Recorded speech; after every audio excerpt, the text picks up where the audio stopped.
guys! For today's vlog, kami po ay nagkuha ng panggatong kasama si Papa sa tangan. So ito naman, inada ko na yung mga gagamitin. Nakingi ko ng mother. Sandang, damit at jacket. At ayun, sinuot na ng bakla ang kanyang jacket. Then nakita ko pala baligtad. So short na muna ang inuna ko. Talaga guys, kapag nagbablog ka, nakakalito pag nakikita mo yung mukha mo sa camera. So ayun, sinuot ko na yung jacket. At ayun, nagmodel pa ang bakla habang nagsasalamin sa kanyang camera. Ayun nga, hindi pa nakontento, nagsalamin pa. At ito na, papunta na ako sa dagat gamit itong mahiwagang itak namin na may signal pa na nabungal. Alam nyo guys, marami na talagang pinagdaanan tong itak neto. Kita nyo naman sa kulay para pong galing ba po nung unang panahon na ginamit pa ng hapon sa digmaan. Ayun nga, nakikita ko na ang dagat. So, kita nyo naman, napakaganda talaga ng lugar namin. Maraming basura. At sa wakas, nakita ko na si Papa. Nakasakay na siya sa bangka niya. Di halatang excited, no? Ayun nga, narinig ko ang ating pamangkin na tumawag sa akin. So, sinama po namin siya para po siyang maghawak ng camera habang nag-vlog At yun, pinapabilis na kami ni Papa na sumakay na. At pinigay ko na yung camera sa aking pamangkin para makita kung paano ako tumulak ng bangka. Kasi wala pong magtutulak kasi si Papa yung nagmamaneho ng bangka. So ang silbi ng bakla ay magtulak lang ng bangka para mapunta sa gitna ng dagat. At sa wakas, napunta na rin kami sa gitna. Kaso si Papa, sabi niya, kailangan ko daw palikuin niya yung bangka. So, nalito ang bakla. Hindi alam ang gagawin. Kaya, inayos ko na muna yung camera. Check ko muna kung gumagana o hindi. At ayun, kinuha ko na yung saguan. At nagsagwan-sagwan ako para mapaliko po yung bangka at hindi matutok doon sa pangpang. Kita niyo naman, ang galing-galing magsagwan ng bakla, magmaneho paliko. By the way guys, dati na po talaga ako sumasama kay Papa sa paglalaon. Nagugulis kami, yung kumukuha ko ng hipon at iba pang species sa dagat na pwedeng ibenta sa market. At ayun nga, umandar na ang aming sasakyan. Diba ang ingay? Ayun, nakikita nyo ba yung kuloy-kuloy? Hindi po kami dyan pupunta. Yung ihadog, doon po kami pupunta sa may mahabang yun na parang putlong na nakadikit sa dagat. Isa po yung isla na tawag po ay Tanglad. Hindi po tanglad na inalagay sa pagkain na tanglad po. Yun po yung name ng aming isla. So ayun ang bakla. Sobrang excited na kumuha ng kaway. Hawak na agad yung itak na luma. Alam nyo ba guys, napaka-fresh ng air dito sa aming lugar. Dito mo makikita ang iba't ibang uri ng isda, pati tubol na lumulutang sa dagat. Siyempre, joke lang po yun, pero may kahalo po yung katotohanan. Ayun, umainit na po dyan, then hindi prepared ang bakla. Wala po ako dyan dalang pang pandong or pang tabing sa init. So, walang magawa ang bakla, kundi tiisin na mabilad sa araw. Kita niyo naman ang init na agad, ang aga-aga pa niya. Kaya yung mga nagsasabi po dyan na hindi kami nagpapalaot, wala! Nakita niyo naman po ang bakla. Kumukuha ng panggatong at nagbibilad. Kaya kayong mga marites, hindi po kami ibig sabihin na bakla kami. Ay hindi na kami kumukuha ng panggatong. Kaya eto, patunay po, binidyo ko na po para po makita niyo po kung paano kami kumuha ng panggatong sa isla. Sa wakas guys, nakikita ko na malapit na kami. Kita nyo naman, parang isang dangkal ko na lang yung isla sa amin. Kita nyo naman, sobrang excited ng bakla. Winawagayway pa yung itak niya luma. Ayun, kita niyo naman, malapit na kami. So, need ko nang pumunta sa unahan para hawakan yung dulo ng bangka at hindi na masugatan yung bangka namin. Actually guys, hindi namin yung bangka. Nasabi ko lang na sa amin kasi ginagamit namin ngayon. Ayun nga, kinuha ko na yung sagwan at sinagwan-sagwan ko kasi tinigil na ni Papa yung bangka. So, nakita ko na malapit na, kaya binalik ko na yung sagwan at bumaba na ang bakla. Ayun, nakita niyong karatula, may nakalagay gasolina. May nagpapabakal, siguro may bumibenta po dito ng gasolina kasi meron po nakalagay doon na gasolina. Ayun, tinuto ko po yung camera doon sa baba kasi may nakita po ako doon madaming balaw. Yun po yung maliliit na hipon na lumalangoy-langoy po sa dagat. Yan po, tinuto ko po yung camera agad sa baba para makita po yung mga seashells. Tawag po dyan, baby oyster o tiniktik po. Dito ang tawag sa amin. Matulis po yan, kaya ingat po kayo kapag pupunta po kayo sa mga isla pag nakakita kayo ng mga ganito. Yun, tinatay na ni Papa yung bangka para hindi rin papalayo sa amin. Ay nga yung pamangkin ko na siya yung umahawak ng camera habang nagbibideo ang bakla. Kinuha ko na dyan yung sako at ang lumang itak ni Hapon. So ayun, nalito ulit ang bakla kung anong gagawin. At pinagay ko sa aking pamangkin yung sako para ako na muna ang mag-vlog at maghawak ng camera kasi may itututo ko dun sa gasolina. Kasi nabigla ako bakit may gasolina na dyan. Hindi ako aware na may gasolina na pala dito sa isla. By the way guys, pasensya na kung napakaalog ng aking camera. Wala po kasi akong tinatawag ng gimbal na inalagay po sa cellphone at saka magalaw po talaga kasi batuhan po dito, hindi po sementado. Sobrang ingat ng bakla para hindi matapilok at matapon yung cellphone kasi pag nasira ang cellphone, hindi na makakablog ang bakla. Ayun nga, nagdahan-dahan rin ako maglakad kasi may dala akong itak. Mahirap na baka masugatan ang bakla. Wala ditong ospital sa isla at wala akong dalang gamit para panggamot kapag nasugatan ang bakla. Ayun nga, kita niyo naman tirik na tirik ang araw at inayos ko yung camera ko kasi lumalabo, hindi nakikita yung nunal ng bakla. So yung nag-selfie ako habang nakatutok yung aking camera kasi para ma-expose rin yung aking mukha. Ayun guys, continue lang kami sa paglalakad habang papunta kami kung saan kami kukuha ng panggatong. Tinuhuturo na dyan ni Papa yung ibang panggatong kasi babalikan daw namin. So ang plano pala ni Papa ay mag-start kami sa unahan. Kaya naglakad kami ng naglakad hanggang mapunta sa unahan. At sabi nga, babalik na lang kami at saka namin kukunin yung mga natipon na kahoy. Nabigla nga ang bakla kasi may nakita siya mga sipid or mga bangka dun sa unahan. Inakala ko na kami lang nandun sa isla pero meron pa palang iba. Pero parang ghost boat siya dyan kasi walang mga tao. Mga bangka lang po talaga ang nandoon. Walang ibang tao. Parang nakaparking lang po. At ayun nga, nag-start na kami maglagay ng mga kahoy na panggatong sa sako. Si Papa naman ay nagputol-putol ng mga panggatong na ilalagay niya rin sa kanyang sako. At ayun nga, ang bakla naman ay kumuha na ng panggatong, kawayan yung nakuha ko at inubag-umbag ko sa bato para mabiyak. Kasi sabi ni Papa, kailangan daw biyakin para madami yung malagay ko sa sako.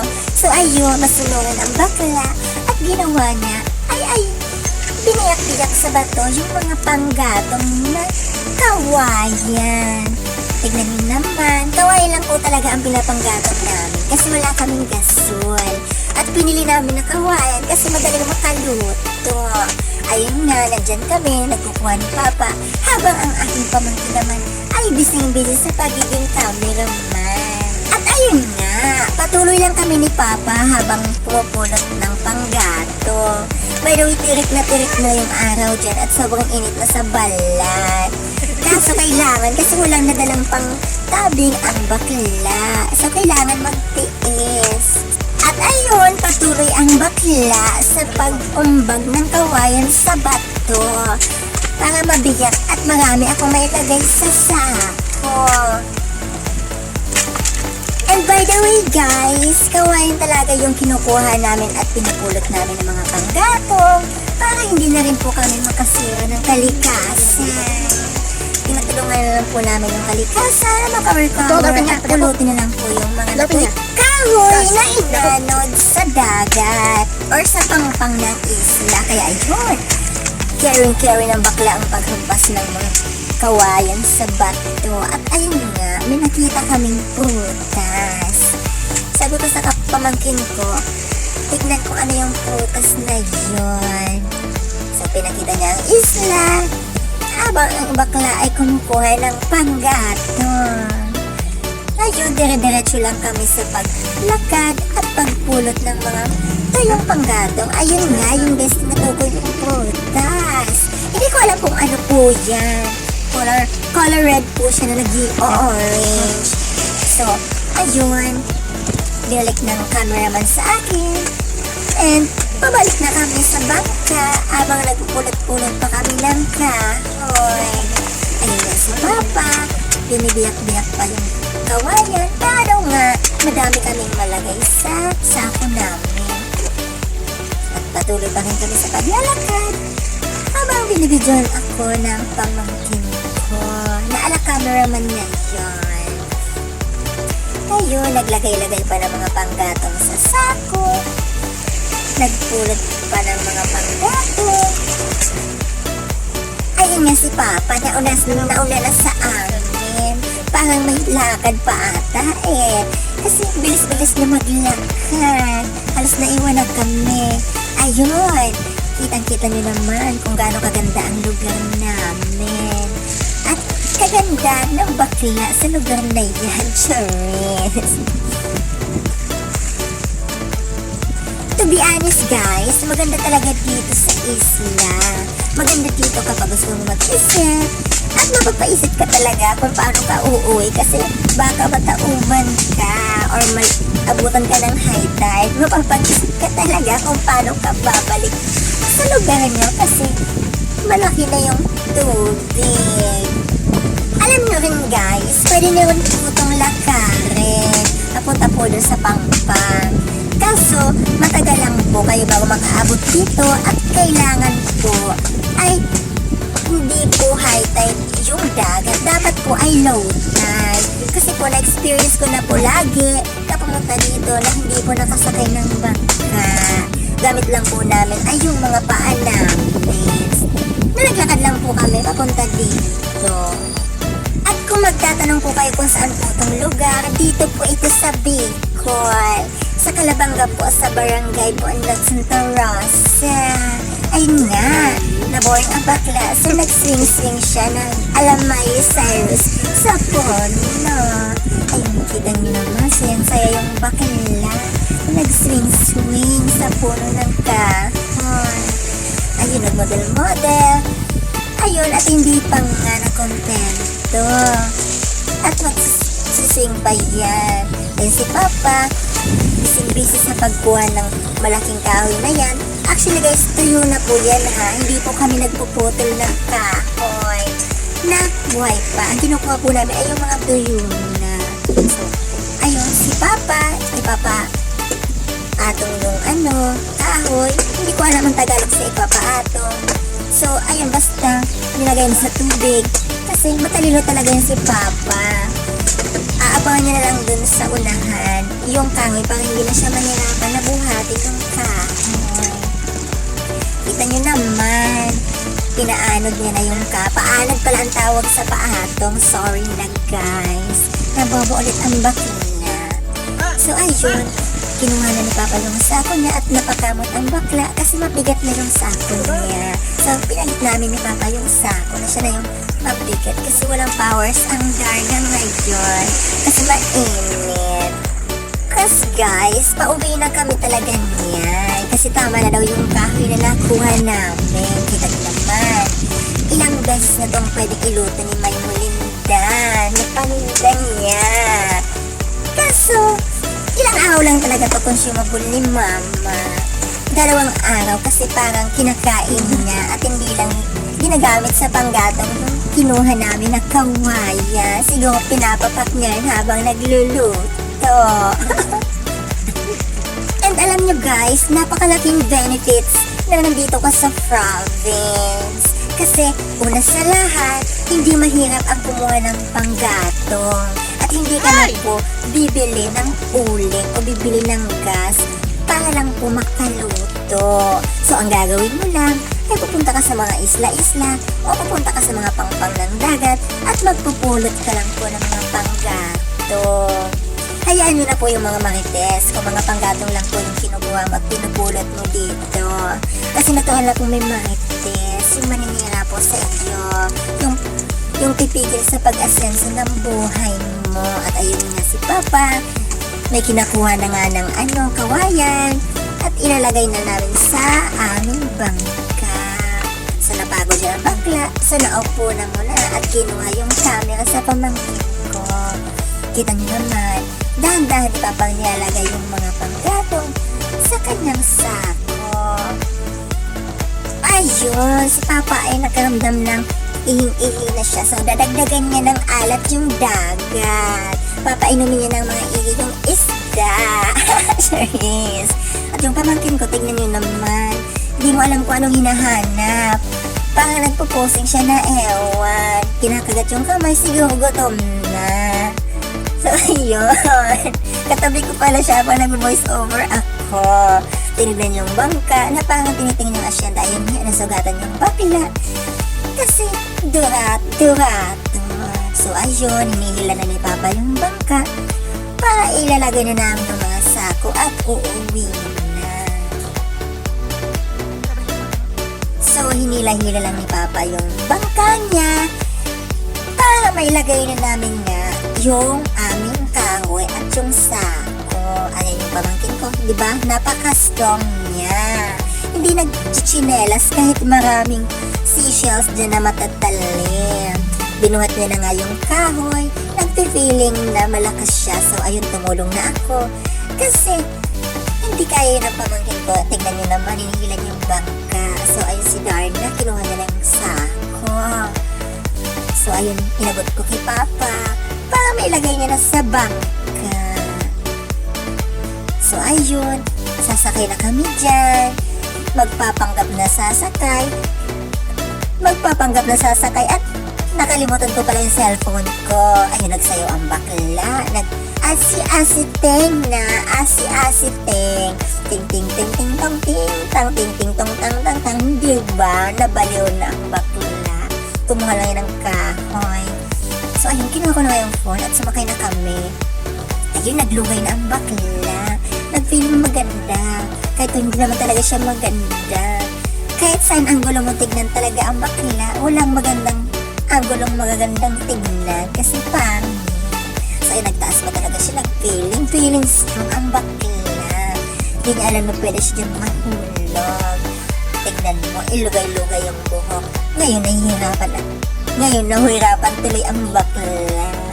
So, ayun, mainit talaga dyan guys kasi tirik na po yung araw. Almost 9 AM na po ang oras sa time na yan. So, ayun, nagpakit-kit yung bakla kahit hindi naman asi-asiting na naman ulit to, ang bakla. So, asi-asiting. Nakalimutan ng bakla ang next. So, ayun, nag-try ulit siya na para naman duloy niya. O, tingnan niyo nagkuha lang ng panggatong para na nakatama sa lota. Tingnan mo ba, ula-ulan to pa siya. So, ayun, inay siyang buhok. Yan, tingnan mo, pang commercial lang shampoo. Tingnan mo, imbes na hindi nahirapan sa buhok, lugay-lugay na ng buhok. So, deserve mo yun na mahirapan ka pa.